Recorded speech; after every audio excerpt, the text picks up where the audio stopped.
تفتان سے ہمارے bureau chief سلیم ساسولی بلوچ کے مطابق ایران اور اسرائیل کے درمیان کشیدہ صورتحال کے باعث ایران سے پاکستانی شہریوں کی وطن واپسی کا سلسلہ جاری ہے۔ پاک ایران سرحدی شہر تفتان میں FIA امیگریشن گیٹ کے ذریعے آنے والے شہریوں کو ضلعی انتظامیہ کی جانب سے بھرپور سہولیات فراہم کی جا رہی ہیں۔ اس موقع پر فلاحی تنظیم اربعین فاؤنڈیشن پاکستان بھی انسانی خدمت کے جذبے کے تحت پیش ہے۔ تنظیم کی جانب سے ایران سے آنے والے شہریوں کی بھرپور مدد کی جا رہی ہے۔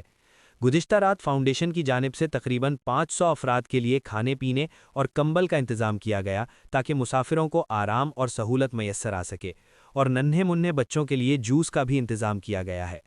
اربعین فاؤنڈیشن پاکستان کے رہنما جمیل حسین نے اس موقع پر کہا کہ ایران سے آنے والے پاکستانی ہمارے بھائی ہیں اور مشکل کی اس گھڑی میں ان کی خدمت کرنا ہمارا فرض ہے۔ انہوں نے کہا کہ ماہ رمضان کے مقدس مہینے میں ہم پوری کوشش کر رہے ہیں کہ آنے والے تمام افراد کی ہر ممکن مدد اور خدمت کی جائے۔ مقامی انتظامیہ اور فلاحی تنظیموں کی جانب سے کیے جانے والے یہ اقدامات انسانی ہمدردی اور بھائی چارے کی بہترین مثال ہیں، جس سے ایران سے آنے والے پاکستانی شہریوں کو نہ صرف سہولت مل رہی ہے بلکہ انہیں اپنے وطن پہنچ کر تحفظ اور اپنائیت کا احساس بھی ہو رہا ہے۔